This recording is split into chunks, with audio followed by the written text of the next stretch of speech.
Olá! Chegamos finalmente no principal livro de Clarice Lispector, que também é seu último romance, publicado em 1977, um pouquinho antes dela morrer. O livro é o famoso A Hora da Estrela. Meu exemplar é super velhinho, ele é ainda da José Olímpio, e eu fico muito impressionada quando eu vejo um livrinho que tem pouco mais de 100 páginas, com letras grandes, com tanta marcação, com tanta observação que eu fiz na margem, né? É um livro que tem muito e muita coisa para discutir, nos dá muita coisa. Além de tudo, é um dos que eu mais gosto na literatura brasileira. Tá desmontando, ó, meu exemplar está desmontando. Eu poderia passar horas falando de A Hora da Estrela, mas eu vou tentar condensar o mais possível para não ficar cansativo o post. Como é um livro que cai em muitos vestibulares, então como eu costumo fazer aqui no canal, eu vou contar a história e vou analisando junto com você e marcando aquilo que eu considero importante para você fazer uma boa prova. Então, se você ainda não leu A Hora da Estrela, é bom você saber que eu vou contar a história inteira, não serão simples spoilers, eu vou ler, analisar e marcar. Bom, vamos começar pela dedicatória que a Clarice faz. Ela diz que ela dedica essa coisa aí. Ela não chama o livro de livro ou de história. Ela diz essa coisa aí, como significando que ela não quer dar muita importância a esse livro.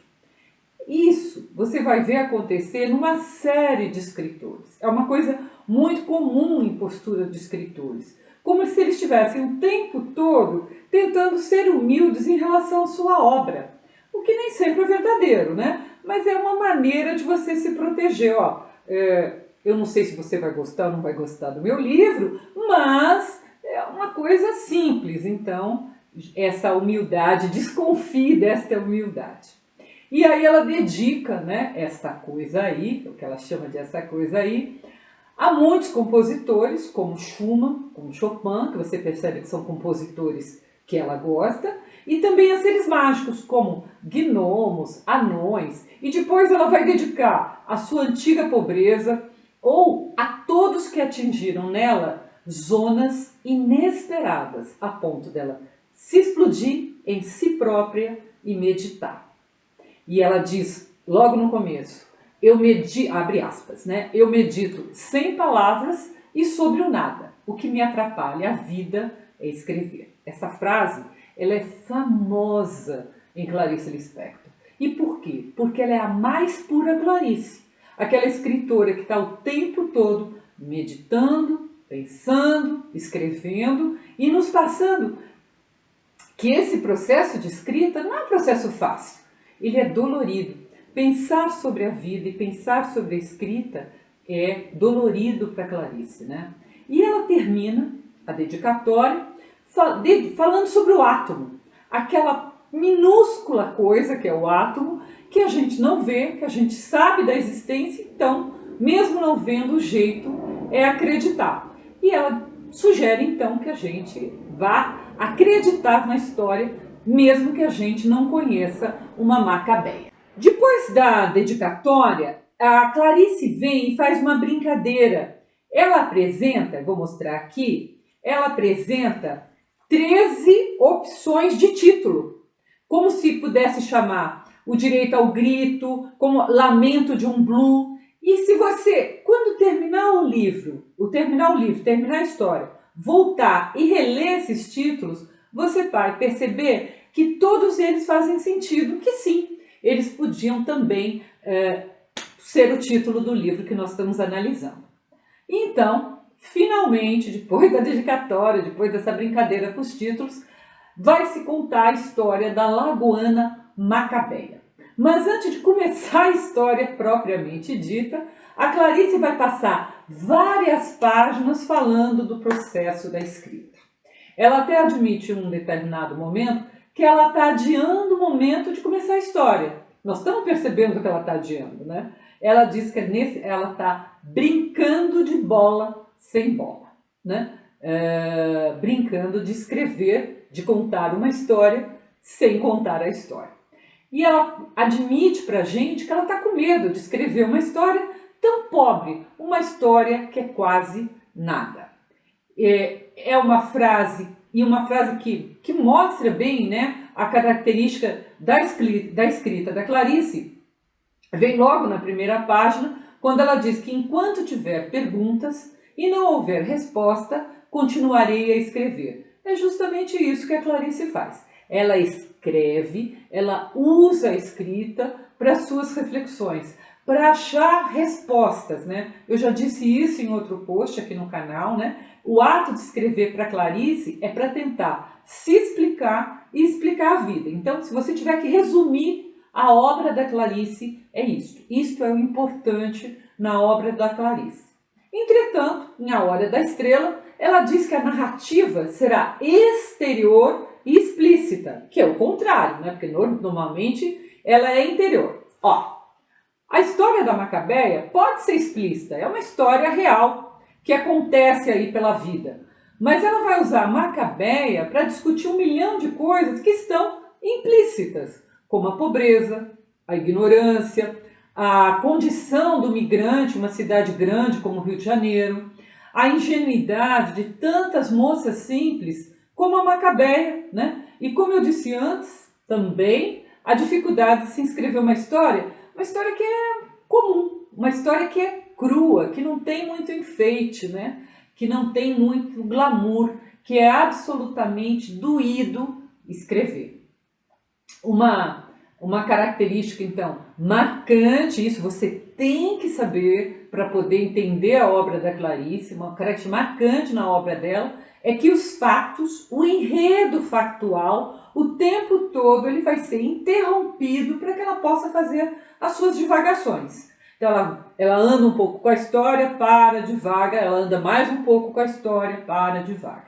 Os fatos, né, eles são apenas desculpas para que ela possa trazer suas reflexões sobre a vida e a dor de viver. A narrativa de A Hora da Estrela, ela acontece em primeira pessoa, mas a Clarice vai usar um personagem masculino para ser o narrador.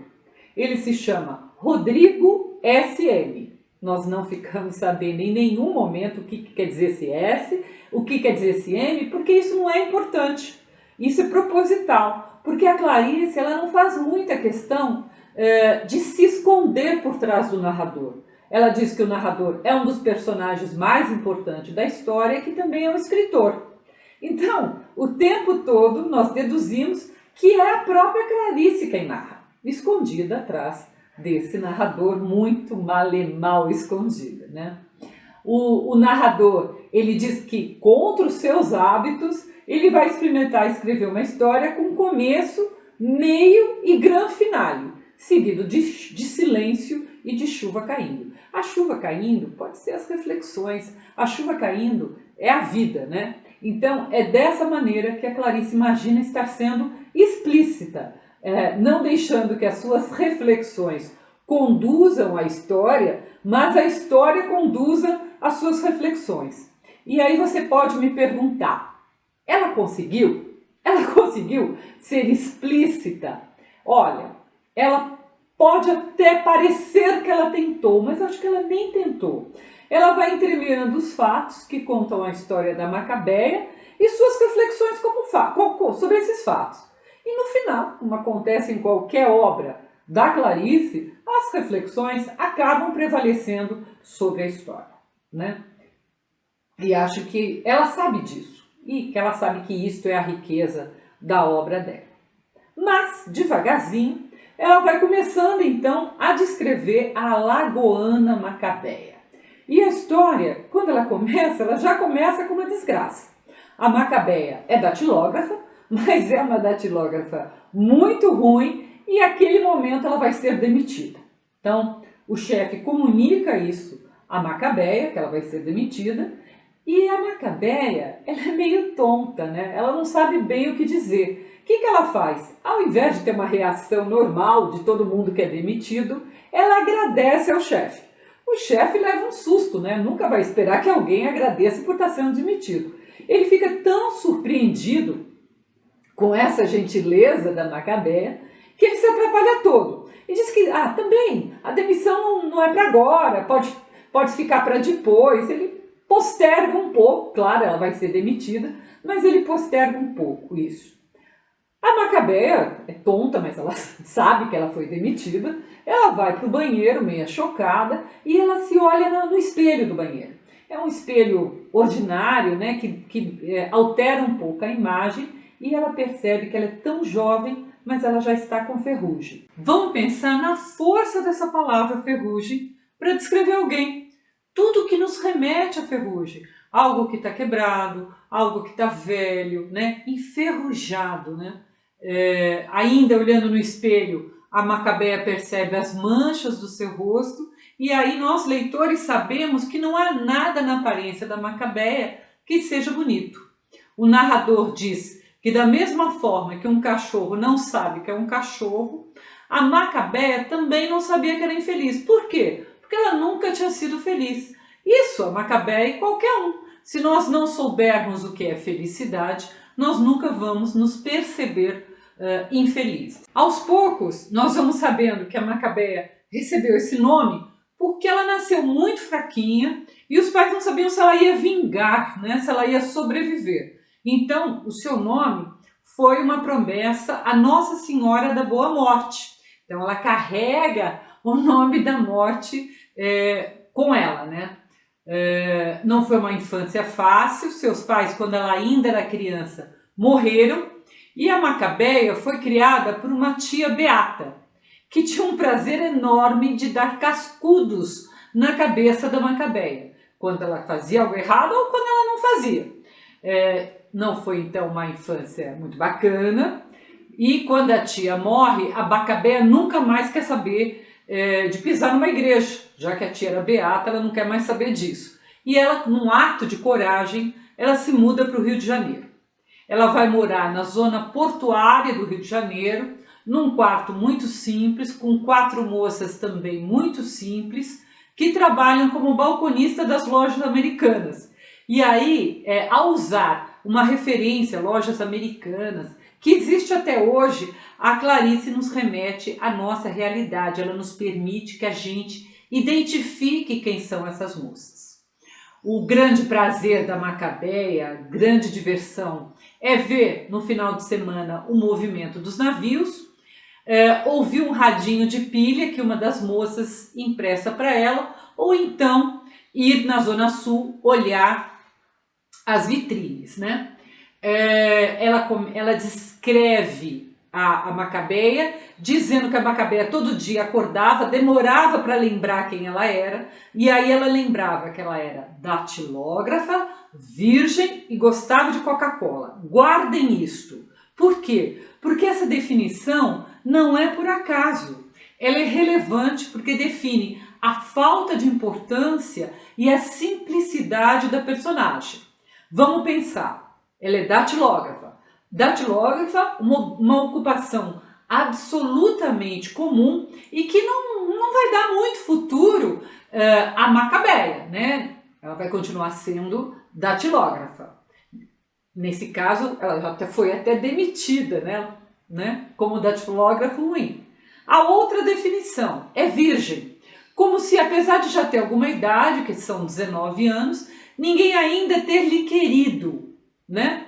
E a última, gosta de Coca-Cola, como se um refrigerante barato, popular, comum, fosse a grande ambição. É o que ela gosta. Mostra a absoluta falta de desejar algo que seja mais bacana, né? Como o limite, a perspectiva da Macabeia também é pobre. O narrador chega a dizer que a Macabeia é um parafuso dispensável dentro da engrenagem da vida. Gente, isso é muito triste, você ser um parafuso dispensável. Agora, no escritório onde a Macabeia trabalha com ela uma outra moça que é carioca e que se chama Glória. e apesar de não ser muito bonita, ao contrário da Macabeia, vem de saúde, parece ser uma moça muito saudável. E aqui eu quero chamar a atenção de vocês quanto aos nomes. Enquanto uma carrega o nome da morte, a outra chama-se Glória, e isso não é à toa. Ter glória é vencer, e nesse caso é vencer na vida. Então o narrador está nos mostrando que uma está fadada à morte e a outra está fadado a algum tipo de sucesso. A Macabeia, ela segue na sua vida absolutamente vazia, normal, até que um dia no mês de maio, mês das noivas, isso é importante, o narrador faz questão de acentuar, em meio à chuva, olha a chuva aí, ela conhece um outro nordestino que o mesmo narrador diz que, como eles são bichos da mesma espécie, eles se farejaram, ou seja, um identifica no outro alguma coisa que ele também tem, alguma característica nordestina. Esse nordestino vai se chamar Olímpico de Jesus. Não sei se vocês sabem, mas é um costume no Nordeste, quando uma criança nasce filho de mãe solteira, ele ter o sobrenome de Jesus, uma vez que ele não tem o sobrenome do pai, né? Então Jesus é o pai de todos, chama de Jesus. Só que o paraibano olímpico, ele não quer que as pessoas identifiquem que ele é filho de mãe solteira, e ele inventa que ele é Olímpico Jesus Moreira Chaves, né? Mais uma vez, Olímpico não é um nome qualquer. Por quê? Porque Olímpico vai nos remeter ao Olimpo, aos deuses do Olimpo. É algo de aspecto grandioso. Então, apesar do paraibano olímpico ser pobre, operário de metalúrgica, que não tinha nem onde morar, dormia de favor em uma guarita de um conhecido dele, apesar dele não ter nada de glorioso, para a simplicidade da Macabeia, ele era como um deus. E ela imagina que um dia ela vá se casar com esse deus. Era assim que Macabeia enxergava o Olímpico. Só que o Olímpico, ele é ambicioso, ele quer ser político, ele se julga muito inteligente, né? E ele não é nada do que Macabeia quer. Ele tem outra expectativa de vida. Bem ou mal, eles começam um relacionamento que não é bem um namoro. Aparentemente não há sexo e em nenhum momento eles nem sequer se beijam. Eles se encontram, eles conversam e é engraçado porque na maior parte do tempo a Macabeia é meio tonta, não sabe conversar direito, ela diz coisas desencontradas. Para ter assunto, ela repete o que ela escutou no radinho de pilha, sem muitas vezes saber o que ela está falando, sabe? Sem saber direito o que aquilo significa. Ou coisas completamente fora de contexto. O Olímpico está longe de ser meigo, né? Ele não é um ser meiguinho, ele é até estúpido ao falar com a Macabeia. Ele diz para ela várias vezes que ela só fala besteira. Para completar esse namoro, para piorar, né? Todas as vezes que eles se encontram, chove. E o que é muito simbólico, né? Vocês estão vendo que a chuva vem acompanhando a nossa história. Olímpico não tinha prazer nenhum em namorar Macabeia, e Macabeia, o narrador conta para nós que ela tem ovários murchos, então ela jamais seria uma boa reprodutora para o Olímpico. Um dia o Olímpico conhece a Glória, colega do escritório da Macabeia, e assim que ele conhece, fica interessado e acaba trocando uma pela outra. A reação da Macabeia não é uma reação, ela não fica brava com a Glória, pois ela entendia que isso era uma coisa normal, já que a Glória era um estardalhaço de existir. Olhem essa expressão, estardalhaço de existir, né? Alguém que é tão vivo que é um estardalhaço de existir, o contrário de Macabeia.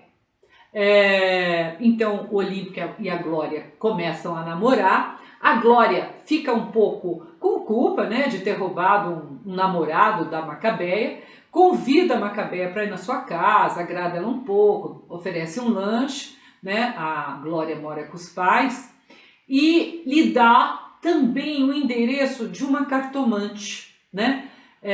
como se ela estivesse dando para Macabeia a possibilidade de um futuro. Ela chega a emprestar dinheiro para Macabeia, que não tem dinheiro para pagar a consulta com a cartomante. A Macabeia vai até a cartomante, que chama-se Madama Carlota. A Madama Carlota, Clarice usa um termo que não é muito comum, ela diz que a Madama Carlota é enxundiosa, uma palavra que quer dizer de pele gordurosa, muito maquiada, né? E essa Madama Carlota, quando era jovem, tinha sido prostituta e adora contar sua história, né? Ela diz para Macabeia que a Macabeia tinha perdido o namorado, que iria perder o emprego, mas que depois disso tudo ia mudar. O namorado ia voltar, o chefe não ia mais lhe despedir e até um estrangeiro ia lhe dar um dinheiro grande, né? Ela faz o que toda cartomante faz, né, gente? Ela dá um futuro bonito, um futuro azul para as pessoas. Ouvindo tudo isso pela primeira vez, a Macabeia teve a coragem de ter esperança na vida. Então, esse é um momento de mudança da Macabeia, né? Ela vê um futuro. Então, ela sai da casa da cartomante como alguém que o narrador chama de grávida de futuro, completamente inebriada, completamente maravilhada com esse futuro maravilhoso que ela ia ter. Distraída, pensando em tudo isso, ela sai da calçada e ela é então atropelada por um ônibus, por um Mercedes amarelo. Olha de novo a realidade aí chocando com a história. Nesse momento, narrador e história se opõem, né? O narrador não quer matar Macabeia, ele diz que isso é o caminho mais fácil. Por outro lado, a Macabeia está lá deitada no beco, se ajeitada numa posição fetal, e o narrador percebe como ela é grotesca naquela posição, ou como ela sempre foi grotesca. Então a Macabeia está lá, está caída, né, em posição fetal, grotesca, com todos os transeuntes em volta dela, e ela tem uma vontade imensa de vomitar. Mas ela não quer vomitar comida, ela quer vomitar algo luminoso, ela quer vomitar uma estrela de 1000 pontas, né? E aí é simbólico também, porque é a hora que a gente morre, é a nossa grande momento de glória, é a hora que nós somos a estrela do espetáculo, a estrela da vida. Então, lá, quando ela escolhe como título A Hora da Estrela, na verdade, a Clarice está falando da hora da morte, um momento em que, por mais simples, por mais insignificante que seja a sua vida, na hora da sua morte, com aqueles transeuntes em volta, é o momento que você é a estrela, você é o ator principal. Este é o grande mérito de A Hora da Estrela, essa capacidade que a Clarice tem de nos trazer uma história absolutamente simples e, a partir de uma história simples, construir uma grande reflexão sobre a vida. Se você quiser ler a resenha de A Hora da Estrela, ela está no meu site www.miriambevilacqua.com.br e inscreva-se aqui no Bíblio, me inscreva se você quiser que eu faça resenha de outro livro de vestibular, ou então, se você não já passou da época do vestibular, mas está em dúvida sobre um bom livro para ler, ou se está em dúvida sobre um livro para que compra ou não um determinado livro, me inscreva, eu vou ter o maior prazer em fazer a resenha e conversar sobre esse livro com você. Até o próximo post.